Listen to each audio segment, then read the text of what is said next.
He stood up in the middle of Thanksgiving dinner, tapped his fork against his wine glass like he was about to make a toast, and said in front of my daughter, my grandchildren, his parents, and 12 other people around that table, I want a DNA test.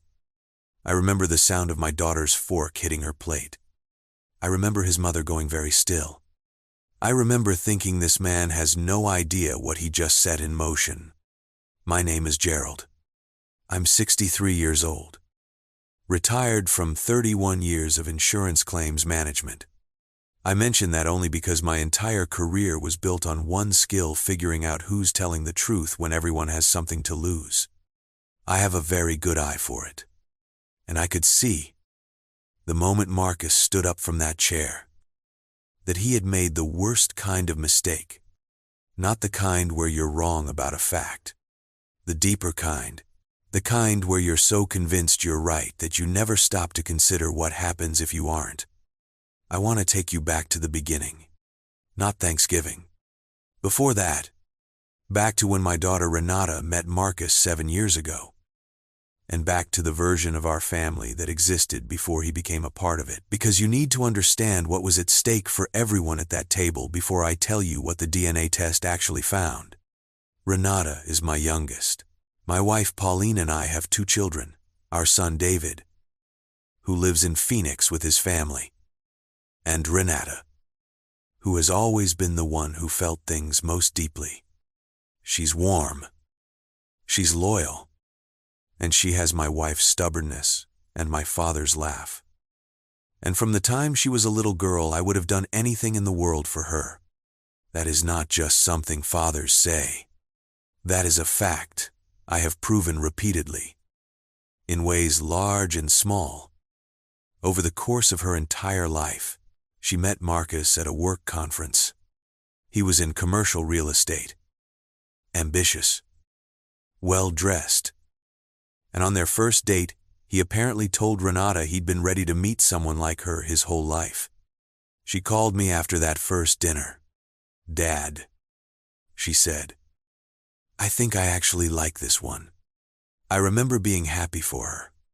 I remember it very clearly. We met Marcus for the first time about 2 months in. My wife liked him right away. She said he had good manners and made Renata laugh. I was more measured. I'm always more measured. What I noticed was that Marcus was a man who needed to win conversations, not maliciously, but there was always a small pressure to agree with him, to confirm his view, to let him be the authority in the room.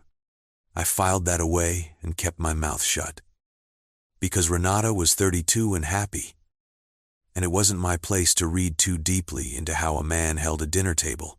They got married 3 years later. The wedding was beautiful. Renata cried happy tears during the vows. I cried too, though I didn't tell anyone that. The first 2 years were fine. Then Renata got pregnant. Here's where the temperature in the story starts to change. When Renata called to tell us, Pauline and I were overjoyed. Genuinely. Completely overjoyed. Renata sounded happy. But about a week after the announcement, Marcus called me separately. Not to share the joy, to ask in a roundabout way whether Renata had always been this emotional, whether she'd had problems in past relationships, whether I'd noticed anything off about her lately. I told him I didn't know what he meant, which was the polite version of the truth. He said he was just checking in. He said he was being thorough. He laughed it off. I hung up the phone and sat with that conversation for a long time. I didn't say anything to Renata. I told myself it was a first-time father being anxious. Men get strange when the world is about to change. I gave him the benefit of the doubt I wasn't sure he deserved. Renata's pregnancy went well. A boy, they named him Oliver. Beautiful. Healthy. Dark-haired like Marcus. With my daughter's eyes and her laugh already coming through by the time he was 4 months old. Watching Renata with that baby was one of the most wonderful things I have ever seen in my life. But Marcus had changed. Something had shifted in him. and I could feel it the way you feel weather coming, not precisely, but in your bones. He started making small comments. Not about Renata's faithfulness. Not directly, he was smarter than that. But he'd make remarks about Oliver's features. He'd point out that the baby didn't look like him. He'd say things like, "Funny how genetics work. Isn't it at family dinners?" And there would be this moment, just a flicker, where his eyes would land on Renata. And then on me, checking for a reaction. My daughter is not stupid. She felt it too. She came to Pauline about it. And Pauline came to me. I told Renata what I told her honestly, that I didn't think Marcus believed what he was suggesting. I thought he was manufacturing doubt, because doubt is a form of control. If you can make someone feel like they owe you proof, you can make them feel like they owe you something forever. I've seen it in claims work. I've seen it in life. The mechanics of it are always the same. She said, "Dad, what do I do?" I said, "Let's see where he takes this." He took it to Thanksgiving. Now, I want you to understand the scene before I tell you what happened. Because context matters enormously here. We had 16 people at our house that year. My wife and I hosted. As always, David and his wife Linda flew in from Phoenix with their 3 kids. Marcus's parents were there, his father Howard and his mother Cecile. Howard is a retired engineer. Quiet. Methodical. The kind of man who doesn't say much, but means everything he says. Cecile is the opposite, social. Vivacious. Always the center of whatever room she's in. They'd been married 43 years. 3 other couples, close friends of mine and Pauline's, rounded out the table. The food was good.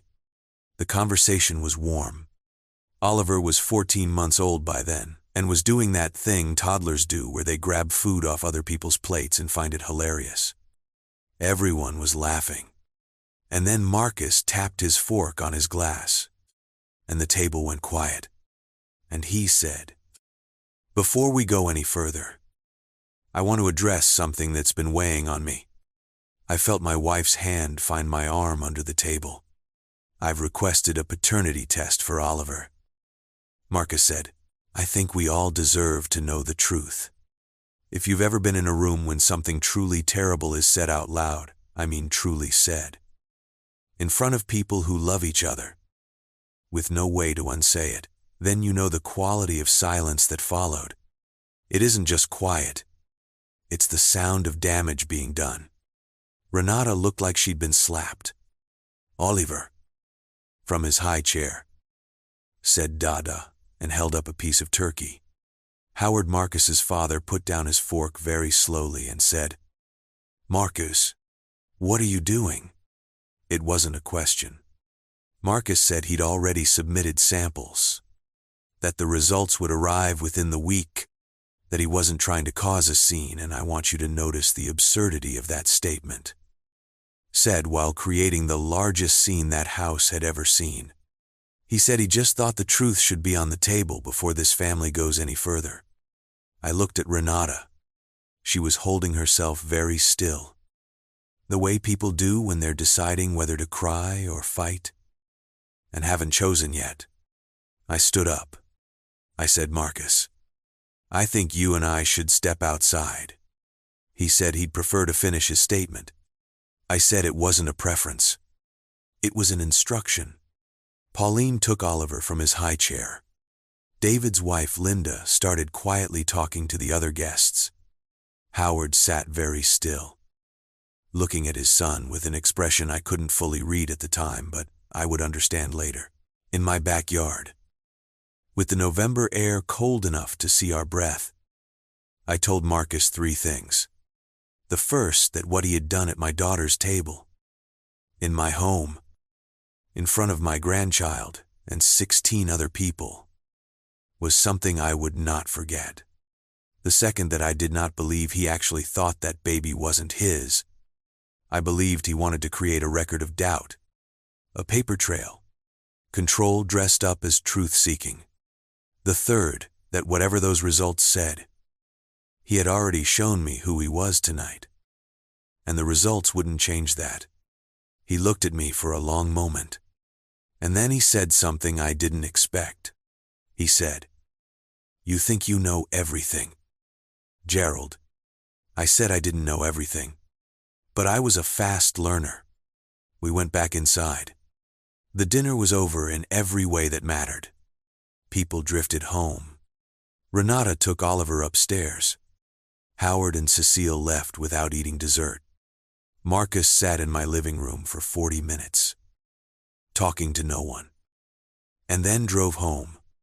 That night, I sat in my kitchen and I thought about what I'd said to Marcus about being a fast learner. And I started thinking about Howard's face when Marcus made his announcement. No shock, not anger, fear. I've been reading people for 31 years. That was fear. I filed it away. The DNA results came back 6 days later. A Tuesday. Marcus called Renata first. I don't know what he said verbatim. But Renata called me 2 minutes after that conversation ended. And she was crying, not the devastated kind. The furious kind. She said, "He's confirmed as Oliver's father. Dad, 100%. He's calling to tell me like he's doing me a favor. Like he's decided to believe me now. I told her I was proud of her. I told her I loved her. I asked if she was okay. She said, I want him to hurt the way I've been hurting. I said, give me a couple of days. Now, if you're enjoying this story and you want to hear more real family drama told straight, consider subscribing. We post stories like this several times a week. And there's a lot more coming. Here's what I had noticed about Marcus's DNA kit that I hadn't mentioned to anyone yet. He had used one of the consumer ancestry services, not a legal paternity test, but a consumer DNA kit. The kind you spit in a tube and mail away. The kind that doesn't just test for paternity. The kind that matches you to relatives. The kind that builds you a family tree from the ground up whether you want one or not. He had done this to expose my daughter. But ancestry tests don't ask permission before they expose anyone. I got a call from Howard Marcus's father on the Wednesday after the results came back. He asked if he could come by the house. Just him. Not Jejile. Just Howard. He arrived that afternoon looking like a man who had aged 10 years in a week. He sat at my kitchen table and wrapped both hands around the coffee mug I gave him like he needed something to hold on to. He said, Gerald, I need to tell you something. Because my son's test, the ancestry portion of it, sent me a notification. Because I'm in the same database. I waited. Howard said, Marcus is not my biological son. I put my own mug down. He said he had known for approximately 4 days. That he had known nothing before, that not a suspicion. Not a clue. Nothing. 43 years of marriage, and he had never once questioned it. He said Cecile hadn't told him. Had never told him. He had spent 4 days trying to figure out how to live with this information, and he still wasn't sure. He said, my son used a DNA test to try to prove my daughter-in-law was unfaithful. And instead it proved my wife was... I sat with that for a long moment. Then I said, Howard, what do you need from me right now? He said. I need someone who's good at figuring out the truth to help me understand what to do with it. I said I could do that. What happened next unfolded over the following 3 weeks. And I want to be precise about the sequence, because the sequence matters. Howard confronted Cecile privately. Away from Marcus. Away from everyone. I wasn't in that conversation. Howard told me afterward that Cecile had not denied it. That she'd cried for an hour. That the biological father was someone she'd been involved with briefly before her marriage to Howard. Someone she had chosen not to stay with. Someone she had never named to anyone. Someone she believed with complete certainty Howard would never find out about. She hadn't planned to deceive him for 43 years. She'd planned to deceive him for 1 year. And then 1 year became 43 because the alternative was losing everything she'd built. I want to be careful here, because I'm not in the business of judging Cecile. What she did was wrong. The weight of it, carried alone for 4 decades, had shaped her entire life in ways none of us could see from the outside. I'm not excusing it. I'm acknowledging it's complicated in the way real human failures usually are. But here's what wasn't complicated. Marcus had set this in motion himself. He had chosen to use a public DNA database to humiliate my daughter. He had made that choice deliberately, strategically, and publicly, and the database didn't care about his intentions. It just reported what it found. Howard and Cecile separated 2 weeks after Thanksgiving. Howard moved into an apartment. He told me it wasn't about anger, or not only about anger. It was about the fact that 43 years of his life had been built on something that wasn't true, and he needed time alone to decide who he was now that he knew. Marcus found out about his parents' separation from his sister. He called me then, directly. First time he'd called me since Thanksgiving. He said, "Did you know, before the test? Did you know what it was going to find?" I told him no. I hadn't known. He said, "Then why?" And he stopped. He started again. "I just wanted to know the truth about my son." I said, "Marcus, you knew the truth about your son. You've always known. What you wanted was to make Renata feel like she owed you something, and what you got instead was your own family's truth, which you didn't ask for, which you weren't ready for." He didn't say anything for a long time. Then he said, "My dad's not my dad," and his voice broke when he said it, for all the grief he'd caused. I heard something genuine in that the particular devastation of having the floor of your identity pulled out. I felt for him in that moment. I did. "I'm being honest with you," I said. "Howard loves you. Whatever that test says, that man has been your father for 38 years, and that is not nothing," Marcus said. "He left," I said. "He left the marriage. He didn't leave you. Give him time. If you've been following along with these stories, you know, we don't always get the neat, clean ending. Real life is messier than that. But I want to tell you what did resolve, and what didn't, because I think you deserve the full picture." Renata and Marcus went to couples counseling. I won't pretend I was enthusiastic about this, but it was Renata's choice, and I respected it. What came out in those sessions, according to what Renata shared with Pauline, who shared with me, was that Marcus had been hearing whispers from a friend of his, someone who'd made a comment once at a party about Renata and another man, a comment that had no basis in reality.